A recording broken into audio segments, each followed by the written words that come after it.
It is week 13 in the NFL. Browns at the Texans. I go to Houston. I go to Cleveland. I give you your best bets and some fantasy football talk coming up right now on the Sick Podcast with Andy McNamara. Turn up your volume. Because you're about to listen to The Sick Podcast with Andy McNamara. The sickest Cleveland Browns podcast. Cut back by Chubb. He's to the 10. He's still running to the 5. He dips outside left. He's going in. Touchdown. What a run. Nick Chubb. It's going to be sick. Hey, everybody. Andy McNamara with you. All right, people. Like it or not, Deshaun Watson's back. Okay? The suspension's over. It's time for football. It's time to figure out what this $230 million man is. And so we're going to be talking today. We're going to be going to Cleveland. Abby Mueller does a great job with Fan Nation for Sports Illustrated. We'll be chatting with her. Get my Betfred sports book sick picks. Try to earn you a little money for week 13. My fantasy football picks. Hashtag Ask Andy. Make sure you get those fantasy football and betting questions in on Twitter at AndyMC81, at SickPodBrowns, Instagram as well, at AndyMC Sports. Give us a follow on the channel here, of course. Click the notifications. Give us a follow. Leave a comment. Always love that. Tell us what you think is going to happen between the Browns and the Texans. But our first stop is going down to Houston, Texas, and talking to the voice of the Houston Texans, Mark Vandermeer, right now. Mark, how are you? Andy, I'm doing great. How you doing? Ready to rock on Sunday? Let's do it, man. Let's do it. Look, this is 700 days ago. The last time Deshaun Watson played in a regular season game was with the Houston Texans. That's a lifetime ago. Lots have happened. I think that's fair to say. When we look at this coming home of sorts for Deshaun Watson, what's the feeling around the team, the fans? Like, what's the vibe in Houston? I think it's very different with the players and the fans and even a lot of the coaching staff. Let's just say all the coaching staff, because these guys weren't here when Watson last played, right? It was 2020. It was still the Bill O'Brien staff, and he was let go 4 games into that season. The players have been completely overhauled. You still have some players like Laramie Tunsil, Titus Howard, et cetera. You have some guys who are here, but very few, Andy. And it looks like it's a fan thing. It's a town thing. It's Houston. It's the reaction around the city and the stadium, and no one really knows what it's going to be like on Sunday. I know there will be many Browns fans in attendance. Houston is a transient city. We seem to get fans from other places no matter what the situation is. So I think it's going to be very interesting to see the effect. But as far as the players go, it's really like other people in the building who have been here for a long time, like me. And we remember it well, the Watson era here. But the last couple of years have been so strange, such bizarre theater, and obviously the very serious issues involved. But aside from that, football-wise, just completely bizarre. And here we are in 2022, ready to see Watson again. Yeah, and that's in the last time he was with the Texans, he led the NFL in passing yards. This is a dynamic, elite quarterback on the field, Mark. I don't have to tell you, this guy is in the same conversation talent-wise with Patrick Mahomes, with Josh Allen, with those elite level guys. Is it fair to even guess what we might see out of a Deshaun Watson 700 days removed from that in day one with all these emotions? Well, I think one thing is he'll be as healthy as he's ever been, right? Yeah. He played here banged up sometimes. 2018 had the punctured lung. They had a 9-game winning streak. 2019, I know he's affected by a variety of things because he sacrifices his body a lot. I think he'll be healthy. That's one thing. But there's bound to be some rust, timing issues, whatever. It's a new team, hasn't played in 700 days like everybody's talking about. And it'll be interesting. It's funny, Andy, because the last season he led the league in passing, but they went 4-12, and they had a lot of games where they got off to horrible starts. They couldn't score in the first half. That was a weird year. It was COVID. O'Brien got fired 4 games in.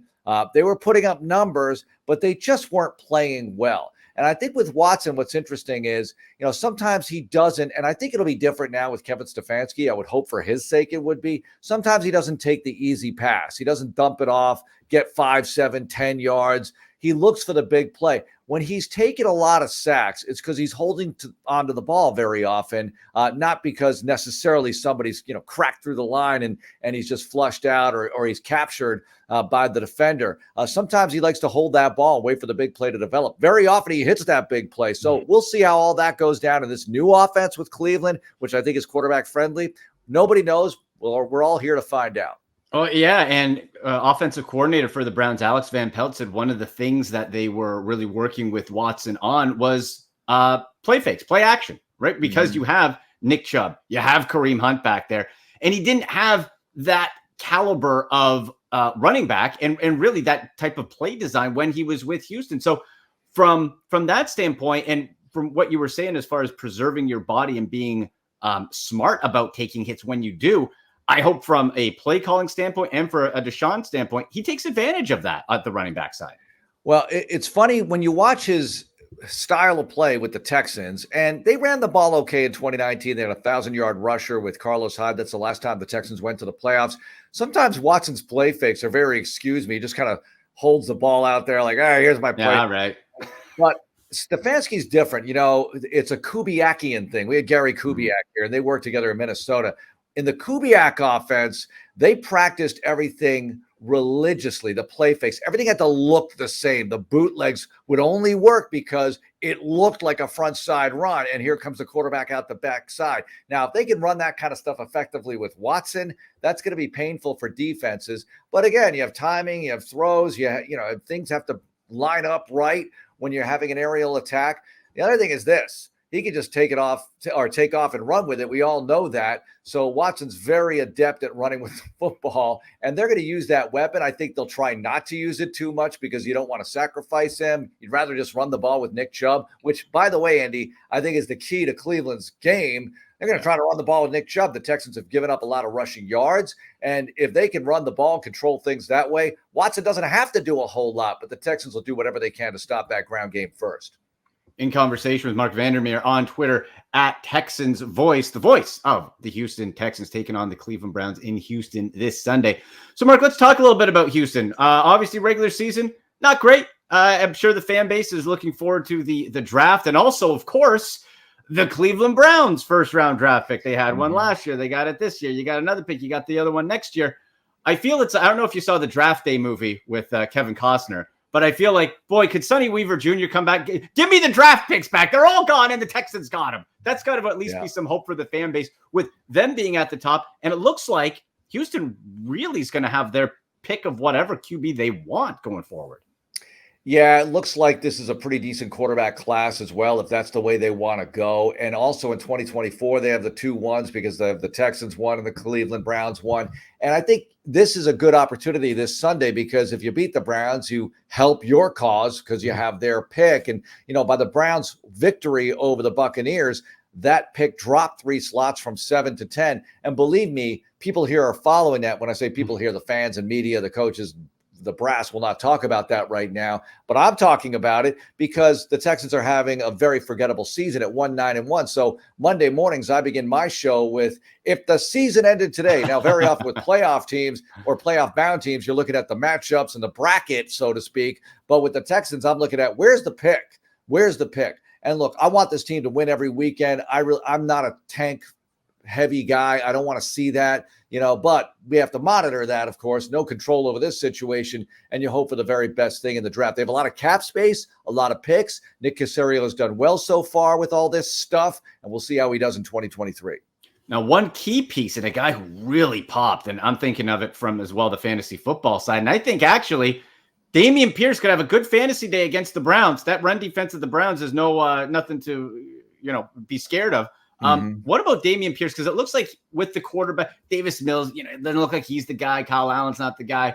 Brandon Cooks is frustrated. But Dameon Pierce seems to be that one bright spot of, boy, if you can put some pieces around that player, that's a nice building block. He's a bright spot indeed. Still a top 10 rusher, but despite 2 games in which he didn't eclipse 10 yards. I mean, but they got out of those games, right? They had to throw. Yep.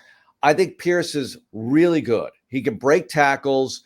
He can catch the ball out of the backfield. He's going to be good for a long time, but you have to find a way to get some lanes for him to run through, give him some help. Last couple of games, they haven't been able to do it. And as you say, the Browns have given up some yards on the ground, but they haven't played the Texans yet. And the Texans are struggling with the interior offensive linemen right now. Kenyon Green's a rookie. He's had some great moments, but he's also had some rough moments. Scott Quesenberry is a reserve center for them. A.J. Cann, veteran guard. They just have to find a way to get some holes open for Dameon Pierce and make life easier for whoever's playing quarterback. Kyle Allen came in last week, started against the Dolphins. Look, the first half was terrible, and it wasn't all his fault at all. It's a collective thing. Second half, they got into some rhythm, and they were actually putting a little bit of a scare, if dare I say it, against the Dolphins, because they had the ball with 7 minutes to go. If they score, they cut it to a one-score game, and who knows what happens. They weren't able to do that, but I think Allen got into some rhythm. And here's one other thing about this game. Kyle Allen is undefeated all time against Deshaun Watson. Now it's 1-0. Okay, so let's not stop the presses for that one. But it's something, Andy. It's something to hang my hat on. Allen, as a Carolina Panther, beat Watson and the Texans here in 2019, and it was a real perplexing loss for Houston at the time. But they had Christian McCaffrey. He went nuts, and it was that kind of game. Wow. Okay, that's a 1-0. Kyle Allen, bring it the heat. I like it. Undefeated. Mark, one more for you. Because this is a Browns-centered show, of course. So for the Browns to beat the Texans, Cleveland needs to do what? Run the ball with Nick Chubb. I mean, that's the simplest way to put it. You run the ball well with Chubb, everything's going to be much easier for Watson.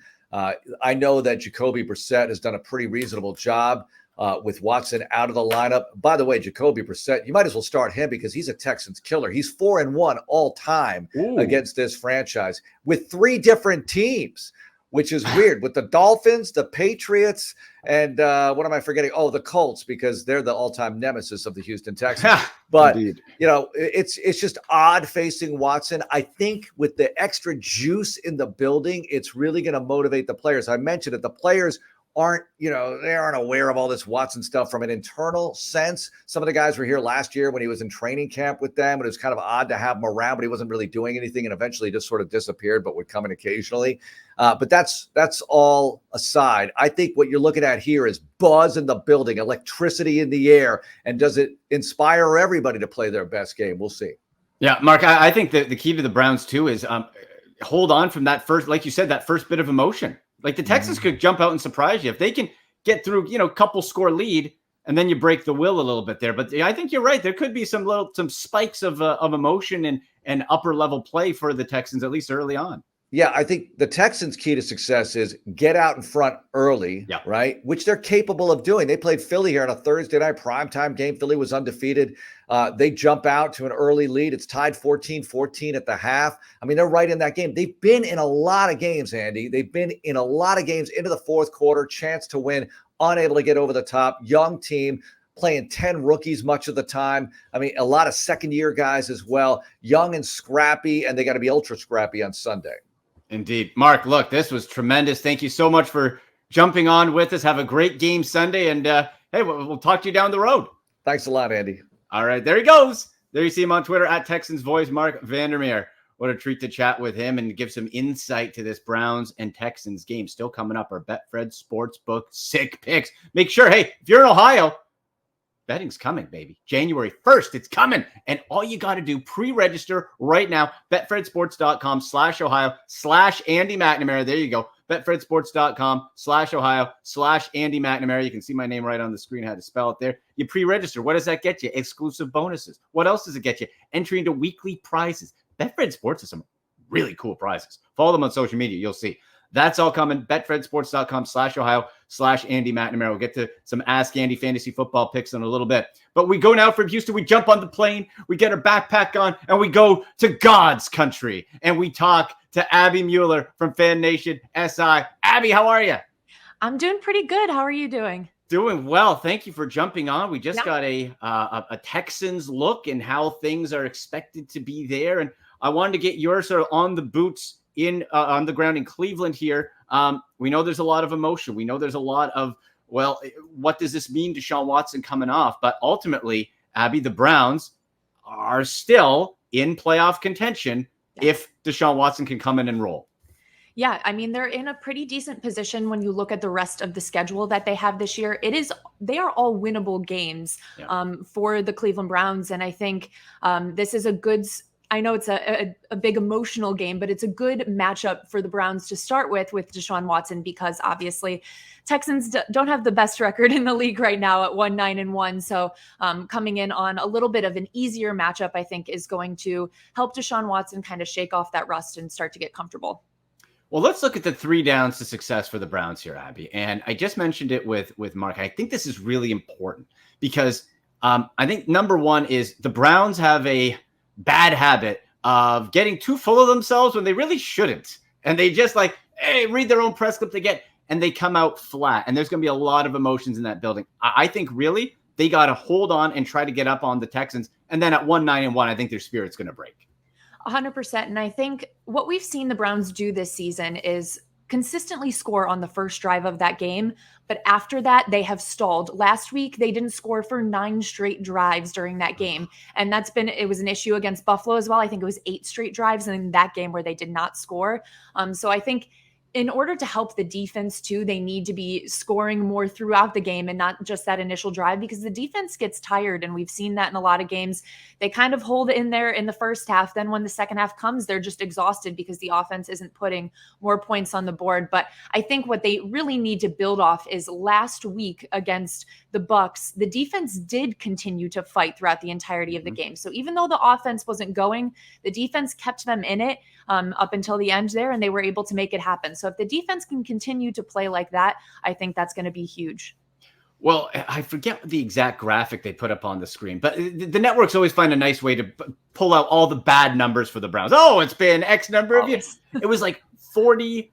It was something like 45, 50 plus minutes in between scoring drives. Unreal.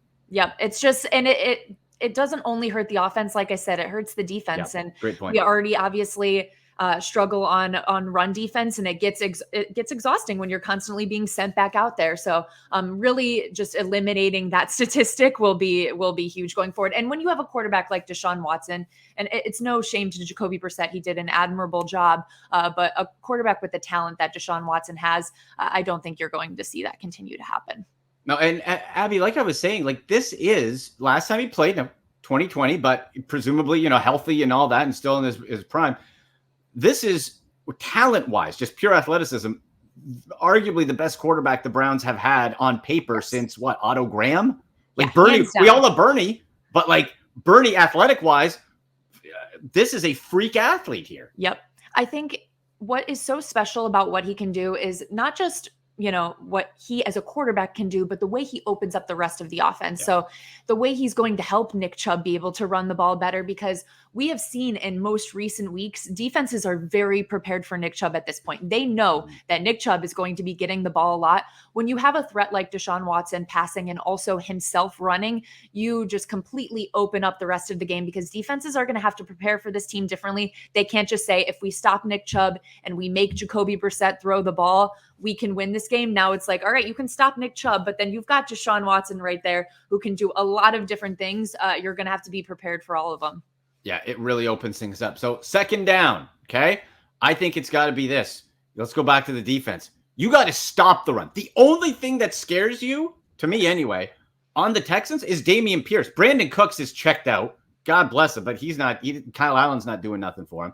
It's stop the run. And we have Myles Garrett with that banged up shoulder. And I think, too, side note, Myles Garrett maybe had his most impactful game as a Cleveland Brown last week. So he's not at 100%. You got to stop the run. And that defense, that Joe Woods defense, has to get creative, because if I'm the Texans, I'm going right to that and say, Browns, you stop the run, and then we'll figure it out. Yep. Stopping the run is going to be a huge key. We've seen repeatedly this season that even if we play a team that has a very bad run offense, we make them look like the best in the league for some reason. Every time I see that stat, I'm like, this isn't going to look good, is it? But I think you're completely right. How did the defensive tackles show up this game? Do we have guys like JOK getting involved more like he was last week? Had a great week. And then, of course, like you said, Myles Garrett, Jadeveon Clowney, are they going to have the impactful week that they had last time? I know Myles Garrett's banged up, but man, he was great last week, and I feel like he plays through anything. So if he can get in there and make some plays, I think that's really going to help out this team. Yeah, and Jadeveon Clowney too, homecoming for him. Yeah, I'm not talking about that. It's funny. I feel like we forget that because it's the focus on Deshaun and him returning, that it's like, oh yeah, Clowney was there as well. He was there as well. And 3rd down, I feel it's all about Kevin Stefanski and the in-game adjustments, and tied into that is, don't get caught up with your new toy. Don't get caught up with, I want to see him throw 50 times. don't forget about Nick Chubb, right? Even if it doesn't work, don't get caught up in the game and try to follow that plan that's worked for you this year. Yeah, no, I completely agree. And I think, it's going to be interesting to see how they come out at the beginning, because you obviously want to get Deshaun doing a couple different things so he can get comfortable out there. It's been a while since he's been in a regular season game. So you want to make sure that you're maybe having him get hit a little bit just so he's like, okay, this is what a real football game feels like again. Obviously, he's been spending his time watching tape. He was practicing all summer during training camp, but it's a little bit different once you get out there. So I think, getting him involved in some different ways early, shake off that rust, then maybe turning to the run game is a great game plan going into this.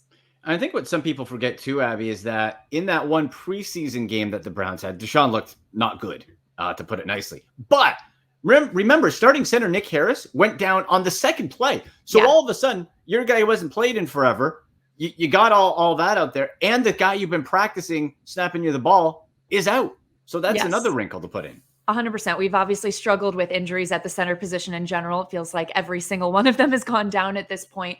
And I think that preseason game was interesting because obviously Deshaun did struggle a little, but I don't think it was all on him. There were a couple drops. I know Anthony Schwartz started off with a drop, but we've seen a lot of our receivers get more comfortable. Even last week, Anthony Schwartz got more involved in the game. Finally, Cooper is the most consistent receiver this team has seen in a long time. He had one drop last week, but in general, he is Mr. Reliable. DPJ has become really a great piece of this offense. So I think we've seen the receivers really improve throughout this year, that once you throw him in there with Deshaun Watson now, I think some really good things can happen.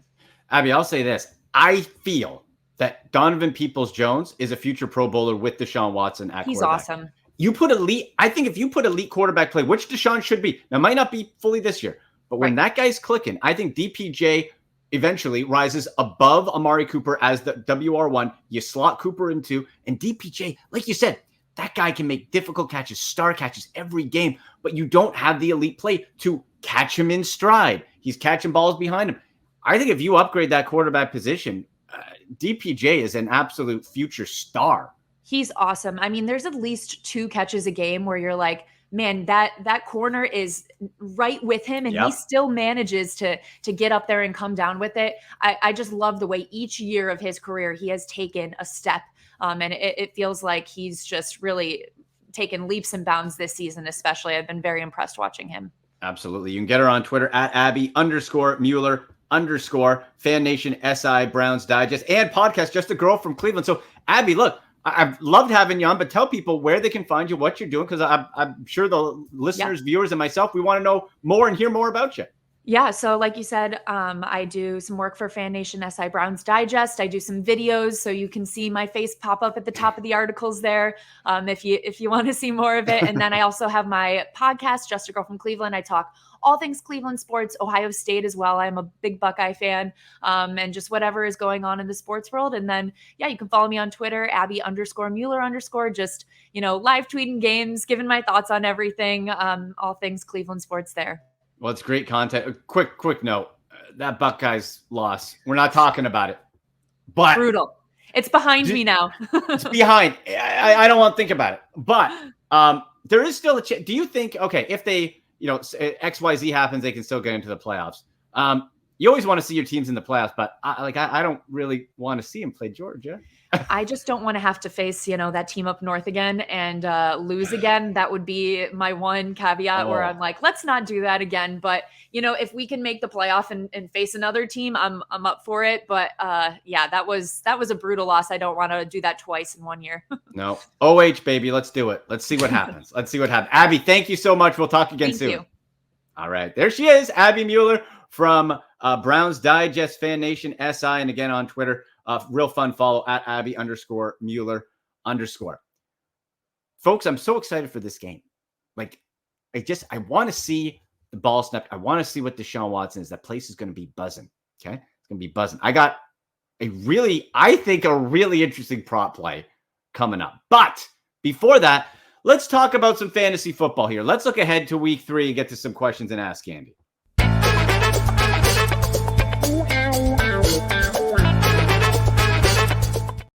There we go, people. Let's pull up a couple tweets here. Remember, fantasy football questions. You get me on Twitter at AndyMC81, Instagram at AndyMCSports, the show at SickPodBrowns. Make sure you use that hashtag #AskAndy. Okay, from Benoit Thifu at Bent Hiff on Twitter says hashtag #AskAndy. Big one this week, Fields or Dak? Yeah, I love this question. Justin Fields has been an absolute stud. Now, here's the problem, though.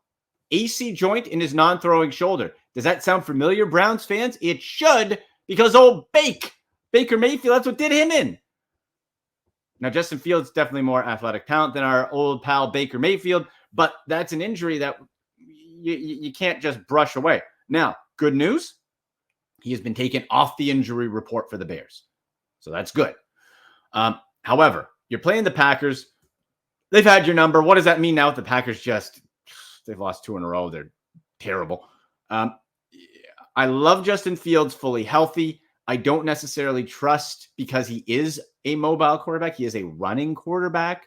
That means if he runs, he's going to get hit. And if he gets hit on that shoulder, it could pop him out of the game. And then you go, well, to nothing. So for that reason, I'm going to stick with Dak Prescott. I think Dak Prescott is the safer play this week. Okay. I know it's maybe not the best opponent as far as defense-wise against the Colts, but Dak Prescott can be more than efficient. He can get you in those 20 fantasy points. Got just under 17 last week, but Dak Prescott is the safer play. You want to roll the dice, you want to gamble a little bit, then go with Justin Fields. But this week, specifically because of Fields coming off of the injury, you go with Dak Prescott. Let's get to another one here. What do we got? Okay, from Pedro. Brian Robinson, Chris Olave, or Dameon Pierce for a non-PPR flex this week. So that's interesting. Been burned by Pierce twice in the last 2 weeks. Hashtag Ask Andy. Well, the non-PPR really changes it. If it was PPR, I would still say Dameon Pierce. And I talked about with Mark Vandermeer earlier. And that's despite 2 really bad fantasy weeks in consecutive games. Dameon Pierce, it's about week 3 or 4. It's been dynamite. It's been the only option for the Texans. Now, teams know that. Defensive coordinators are really smart, and they try to stop it. They try to make Davis Mills, or now Kyle Allen, beat you with their arm and try to shut down Dameon Pierce. So for that reason, I'm going, and because it's non-PPR, I'm going to fade away from Dameon Pierce. I'm going to go with Chris Olave. I like Olave here because despite how weird, also that Saints team, I don't even know what to make of it. What are you doing, New Orleans? Are you rebuilding? Are you trying to win? You're 4-8. It's a discombobulated team. They need a shakeup again there. Andy Dalton, that quarterback, Jameis Winston's broken back. Very strange. However, Chris Olave is an absolute stud, and he has proven to be mess-proof for whatever is going on in New Orleans. Of course, you always have to watch out for that wrinkle, that Taysom Hill fantasy poison. Taysom Hill. God, I can't stand Taysom Hill for fantasy. I'm sure he's a nice guy. I hate Taysom Hill when it comes to fantasy football. The guy, he just ruins days for you. But Chris Olave against the Tampa Bay Buccaneers, whose pass defense is right about league average. And look, we saw last week when the Browns played Tampa Bay, you can beat them. You know, they're not clicking at all on all cylinders.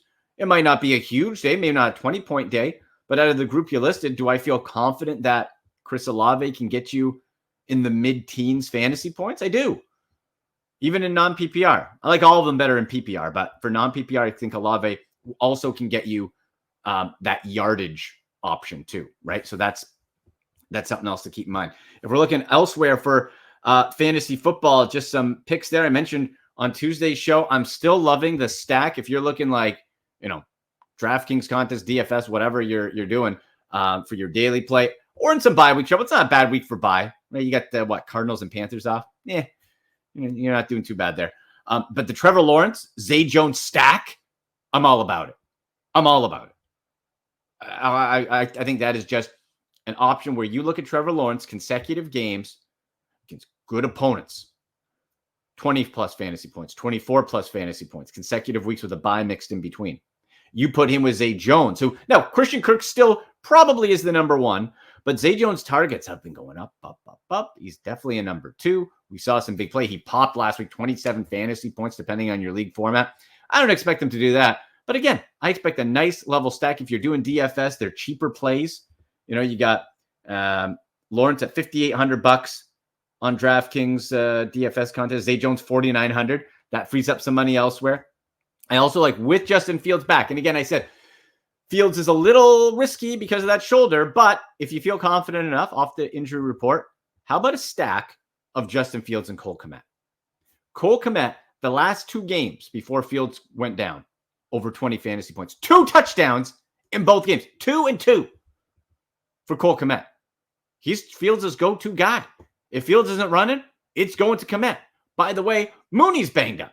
Who's he going to throw to?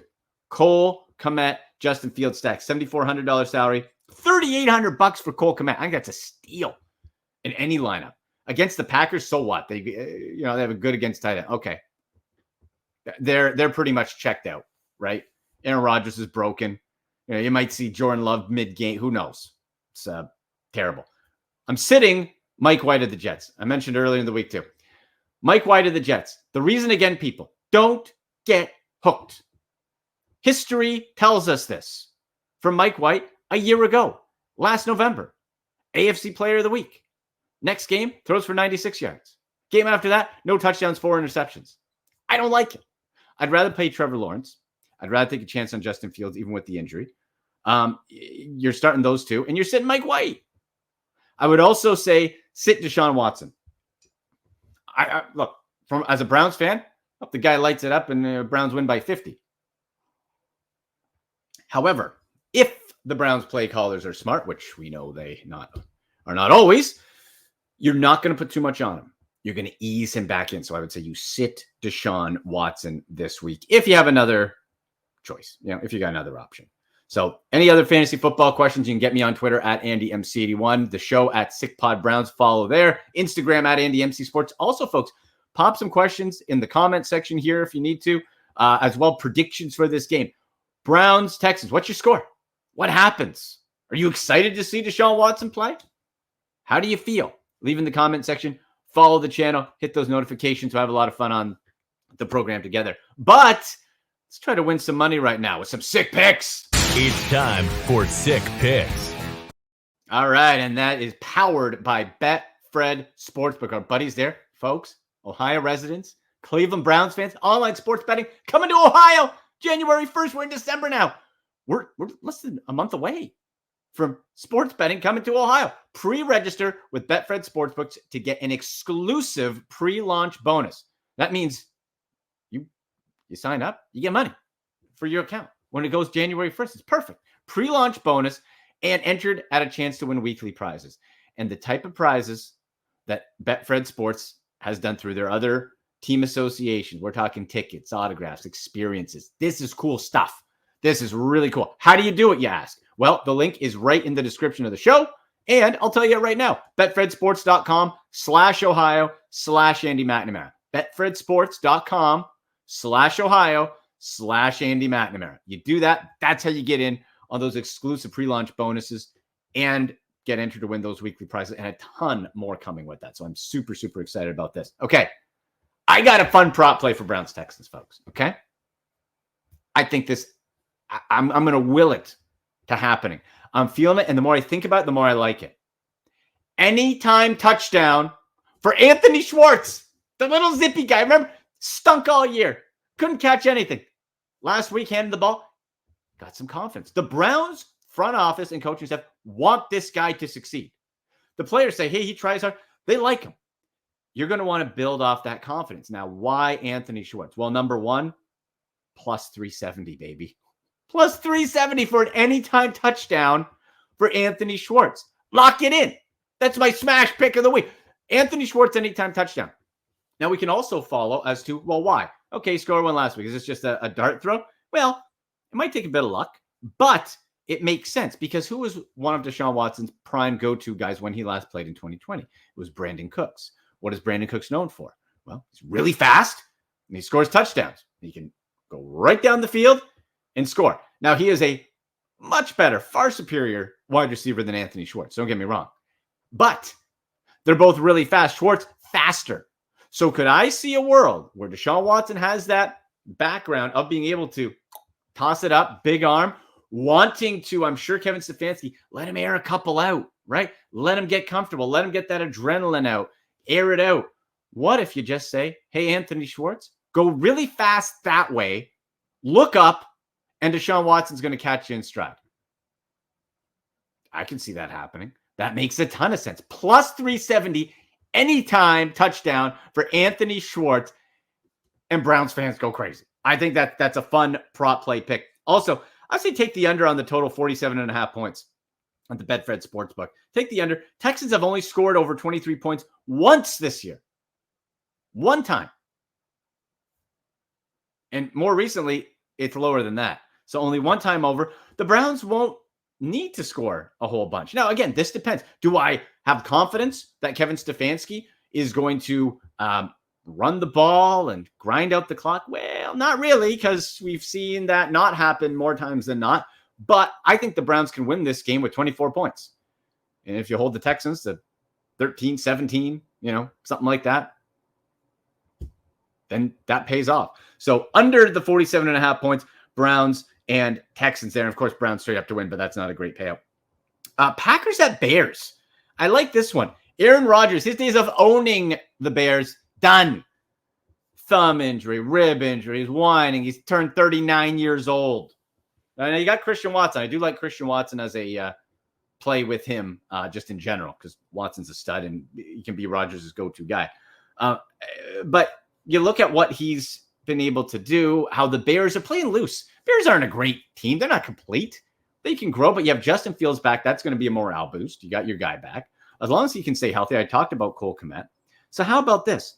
Plus 165. A nice, juicy money line. Plus 165 Bears to beat the Packers outright. That makes sense to me. You go to Betfred Sportsbook, you check that out. Plus 165. Straight up Chicago victory. Packers have lost 7 of their last 8. Absolutely beatable. Again, Aaron Rodgers, does he dial it back? I don't know, man. Maybe, Aaron Rodgers, maybe, but he's 39. He doesn't want to be there. You can tell he doesn't want to be there, but plus 165 would not surprise me at all for the Bears to win that. So I really like that. And again, the Cole Kmet. I mentioned Cole Kmet on the fantasy side, betting side. Cole Kmet, anytime touchdown plus 165. Remember, the last 2 games he played with Justin Fields, he scored not 1, but 2 touchdowns each of those games. So just give me 1 plus 165. I think that's a great play. Steelers at Falcons. Atlanta's 4-2 at home. Pittsburgh 2-4 on the road. Steelers 1-point favorite. Betfred Sportsbook has the plus 100 money line payout for Atlanta. Give me that one. And give me the Dolphins plus 175 over the 49ers. Elijah Mitchell back to IR. Christian McCaffrey banged up. The fact that you got McDaniels coming back with Mostert and Wilson. The guy's discarded from the 49ers. Wilson traded. Mostert let to walk. Think they're not going to be motivated? I think they are. And they got a new commitment to that run with, I don't know, guys like Tyreek Hill and Jalen Waddle there. Plus 175. I'm fine with that. I think that's a great play. Money line plus 175 Dolphins over the 49ers. There you go, people. Those are the sick picks. Betfred Sportsbook. Remember, let me know too. Put in the comment section. Hit me up on Twitter if you sign up. We'll give you a shout out. We're going to work on some extra prizes as well for those who sign up with the link. betfredsports.com/Ohio/Andy McNamara. Let's have some fun together with it. I want to know your prediction. My prediction, Browns 24, Texans 13. Watson doesn't turn the ball over. 1 passing touchdown. Nick Chubb goes for over 100 yards, and the Browns live again. I'll be back with you Tuesday, hopefully for a Victory Tuesday. So thank you to Mark, to Abby, to all of you. For Sammy, I'm Andy McNamara, and you've been listening to the Sick Podcast with Andy McNamara. Go Browns! And that's a wrap. Hope you don't miss us too much until next time. Follow the Sick Podcast with Andy McNamara on YouTube, Instagram, Facebook, Google Play, and Apple Podcasts.